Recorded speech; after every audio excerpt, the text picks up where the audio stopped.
Hi, Jason Renault with AMSA Talks, and today I'm with Harry Litman. And Harry is the former U.S. attorney for the Western District of Pennsylvania.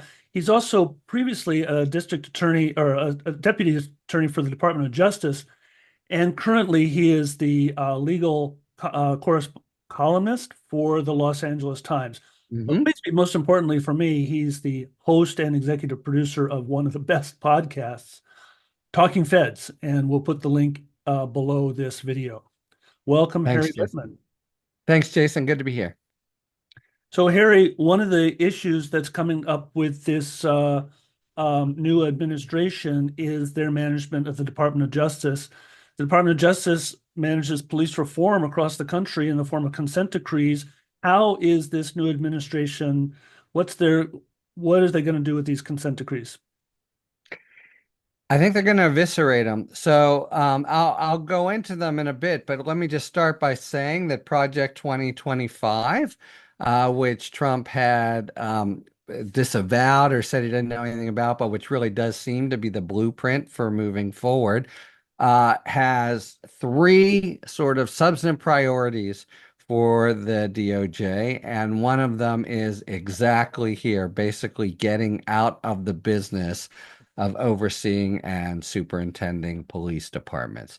And yeah, this is a whole part of the DOJ's practice. It's housed within the Civil Rights Division, and the Civil Rights Division gets complaints of all nature all the time, and most of them it fine, doesn't move forward on. But every once in a while, you get a concatenation of um, complaints about an individual police department, which may have really a culture of just lack of respect for constitutional rights, even sort of viewing suspects as, the enemy that need to be just beaten up and that kind of thing. I want to stress, when I was the U.S. Attorney in Pittsburgh, we had one in Pittsburgh. I had 25 counties. Most police departments are pretty good, and they are really getting better over the last 20, 30 years, getting much more community centered, more understanding of their constitutional duties. But there are really some rotten cultures, and including citywide cultures. And so what the DOJ does, the way it reaches out to them, is it finds if there are violations of federal law. For example, we know about individual cases, Jason, where, say, a cop, does unreasonable force knowingly. That's a federal case. And if you can kind of string together a number of those, there is jurisdiction in the Department of Justice, civil jurisdiction, to sue a police department for ongoing violations of the Constitution, and to get both equitable relief, saying, stop doing X, Y, and Z, Mhm. and possible remedies. And how it's almost always worked in the past is the DOJ will put together an investigation. They'll go down and figure it out and talk to, the police force, but also the community. And if they decide there's a violation here, and this is the kind of innovation of the consent decree, they'll draw up a complaint and attach to it a consent decree, which is a contract. It just says, okay, police force, you're agreeing, subject to some real more than normal, like contractual remedies. I'll get to those in a second.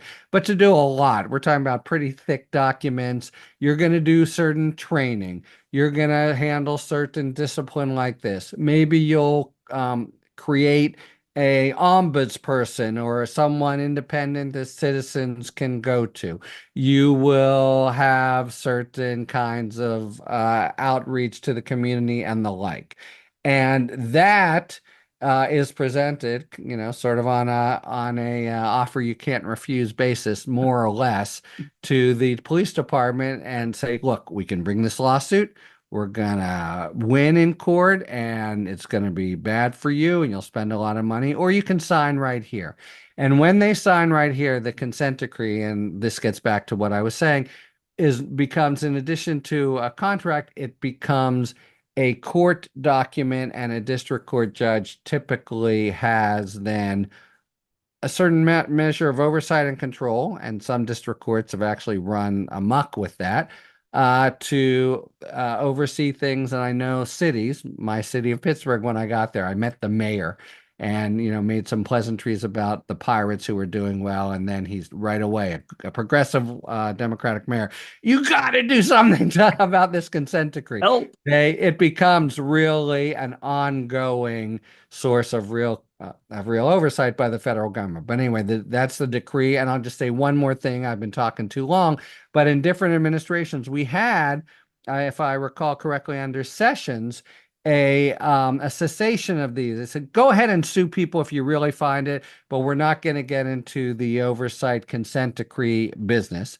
And the general goal or priority within Project 2025 is to basically let local departments, even those that are really, flagrant, be on their own, and to cut back on all this stuff, including the initial investigations.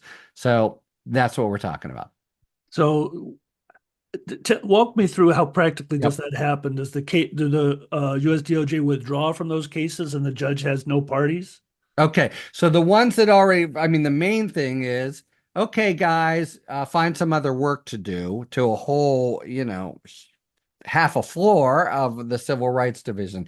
But in terms of the ones that already exist, that's correct. So if that's what the mayor was asking me to do. Now it's, in every case, when one party says we want to close up shop, a judge has to approve it. And there are judges who would have it in their power to try to keep a hold of things. Maybe they'd be immediately challenged on appeal. But basically, there are two parties to this agreement.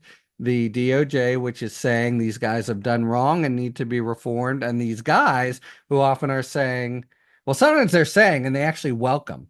It's a way to act, it's in a sort of political savvy way. It's a way to get money for the police force and do these things that the people might not just vote for over trash pickup. But in any event, if both parties go to court and say, yeah, we're done and we want to extinguish this, and we, the Department of Justice, no longer allege that there's any violation, as a practical matter, the cases will end. There's the theoretical possibility. Maybe it happens once or twice, Jason, but basically the department goes in and says, we're done. We take it back. We're not worried. We got no concerns with the Louisville Police Department or whatever. And the district court has really nothing left to do.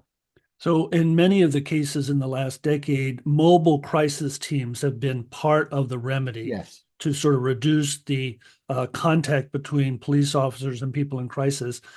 If these cases are withdrawn or dropped, what happens to the remedies? Are they also? Yeah, everything goes away. I mean, the reason it's become almost universal, and I think police departments, by and large, welcome it, even if officers don't. The reason we have video cameras is, I mean, that movement toward greater accountability has come from this whole federal practice, and those are remedies that are crafted in individual cases. So, right, the short answer, the case goes away, the remedies go away.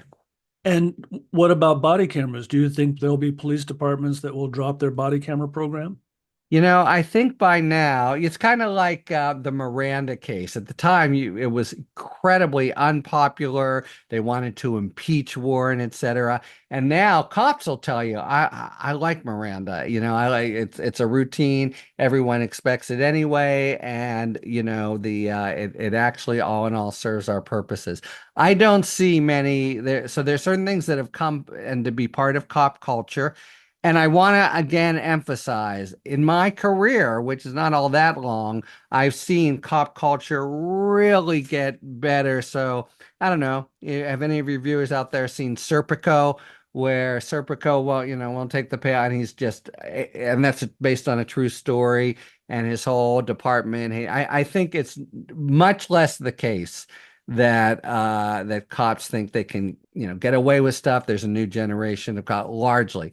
But yeah, the and that's included certain reforms like video cameras. I think those will stay, but other things, including ones that cost money and to implement them would require the will, the mayor and eventually the voters to say, well, we can, increase trash pickup or give these services or have, a citizens board for the cops. I think a lot of people say, no citizens board. So yeah, certain things I think just will cease to be, and especially expensive ones. And others have become part, I think, of cop culture. They're not going to throw away the cameras. They have them now. And they, we see the worst case scenarios, and it's a good thing for this country that we do. But lots of times there are complaints, and you look at the videotape, and I've done it, and you know what? The cop behaved impeccably. So it's often in police officers, it's in the interest of well-trained police officers to have them. So that answers our question on consent Yeah. decrees and settlement agreements. There have been so many changes just in the last couple of weeks. Yeah. The news today is that the first nominee for appointment for the US DOJ is withdrawn based on character issues. What's going on here? What's the thinking in DC? What's the thinking at the US DOJ at this point? Well, those are two kind of different questions, I gotta say. Within US DOJ, there was real alarm and horror. I honestly detail from the people I still know and people I talked to at US DOJ. Getz was not simply, um, not up to the job and never done any prosecutorial work, hardly did any legal work, but he embodied a kind of contempt and hostility for the whole mission that had, people are there and forego more money, et cetera, because of the pride of getting up and doing the right thing.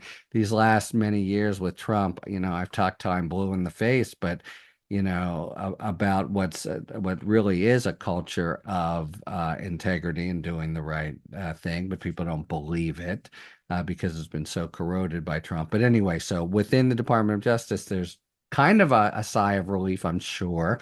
This is pretty recent news as you and I are talking. But there's, I think, also the concern that, was he almost a kind of sacrificial lamb? So now the next person who comes will be pretty damn bad, but will look like a huge step up after the, almost uniquely atrocious pick that was Gates. So I don't, and then again, as I say, I think almost anyone who Trump would nominate would be potentially ready to do reprisal prosecutions, which is just a terrible debasement of the DOJ and the principle of, equal justice. And then if you look at the blueprint under Project 2025, it includes what we've talked about, includes a big emphasis on enforcement of the Comstock Act, a 19th century law that hasn't been used hardly at all to prevent contraceptive materials from being sent in the mail. That's what DOJ's work would be. In other words, I don't think everyone's like, high-fiving. There's still a lot of bated breath, but yeah, it's a good day for the, and Gates is a very uncharming guy, but quite aside from that, he was just gonna be, like a battering ram. That's how Trump's people talked about him. That, hey, if you're gonna renovate a kitchen, you can use a hammer or a little hammer or a sledgehammer. Matt is the sledgehammer. Wherever you work, you don't want a new boss coming in with a sledgehammer that you have to duck about. So good, but what's next? Well, and say something about what political DC is thinking at this point as Yeah, these nominees are rolling out, especially as to do with justice. sure. Department. Well, okay. So injustice, you're right. Because you asked me a two-part question, I gave you a one-part answer. That is the culture within DOJ. I think within Washington, to the extent I'm privy to it, there's a genuine amazement might be too big a word because it's been 9 or 10 years where you can hardly lose a bet if you think Trump will go even farther and lower than he has said. But certainly the conventional Washington behavior, even of a supposed extreme presidential candidate. And I'm thinking, I don't know, Goldwater or how Reagan Mhm. first appeared to be. Now it's time to govern. And you set up a somewhat responsible government with grown-ups. That's by and large what Trump did in 2016.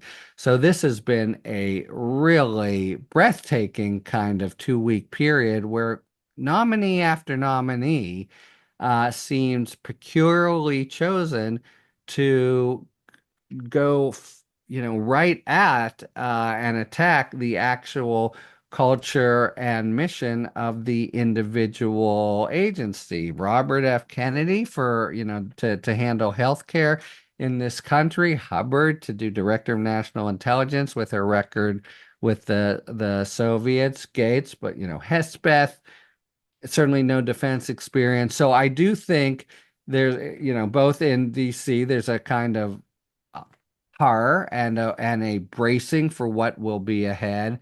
And then just in the way it's just a sort of such a political town, I think there's an observation of like, holy cow, he is really going for it. He's just doubling down on what seems a general strategy of be aggressive, sow chaos, move from scandal to scandal, and somehow it all kind of just gets forgotten. So I think just in descriptive terms, I didn't, what people are thinking in DC is, Jesus, he is really, going even farther than one might have thought, knowing that he wanted to go farther than in 2016 when he was so foiled supposedly by actual a few grown-ups in the government.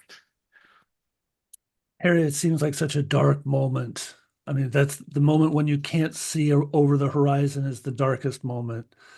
There's just no sun coming up. Can you wrap us up with some words of encouragement? Yeah. What can we look forward to as advocates for public health and for public safety? Look, I can try, but I fielded this question a fair bit. This is not, I think, what you're looking for, Jason, because I fielded this question a fair bit from friends and commentators. Mhm. And I think the first job now, what I feel for me, we've just started this Substack. I've stayed away from Substacks forever. We've just started because I feel a sharp responsibility to apply the experience and knowledge of the Washington ways to actually explaining, analyzing, detailing what seems to me to be a really far-reaching agenda that, democracies are fragile, ours is fragile, and I think is really threatening. Now, that said, um, I think just these first couple weeks and today in particular, and Getz's downfall, there's every reason to think that people voted for Trump, but not for his policies, not for what he wants to do. He's got a razor thin majority in the House, in particular, and he's going to do things. People, unlike in direct contradiction of what he's saying, people didn't vote for his ideas.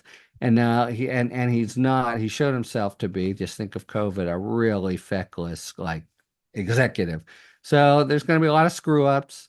And I think at least 26 with the prospect of the wresting away of control over one house of Congress, which would be huge, coming soon enough to,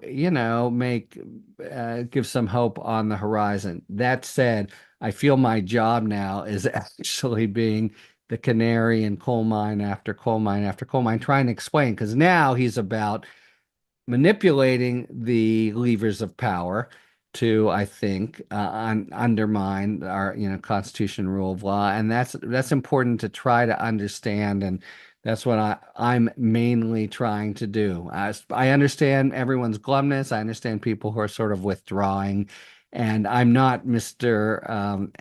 Happy at the moment, but I can say that, we'll get past this in some form, and that I think his fortunes are at their very highest now because now he's got to govern, and he's gonna screw up. There's all kinds of infighting in both the Senate and House, and you'll see He's still, the popular vote is looking like it's going to be under. He's still never been over 50 in this country. If he tries and mass deportations, if he tries to totally, undo the mission of the Department of Justice, the people who in some maybe visceral, emotional way voted for him, seeing it in real time, I think will turn against him to a certain degree. Then of course there's this 25% that, for which he could do no wrong. But I think this is kind of as bad as it gets. So That yeah, 25% has never been so powerful. it's so true. It's so true. Yeah. Thank you, Harry Litman. We'll put Okay. Good the being with you, links. Jason. Thank We're you. going to put the links for your Substack and Talking Feds and Oh, probably for great. Serpico too in the Yeah. chat below so people can learn more. Very good. Okay. Have a good one. Take care. Bye bye.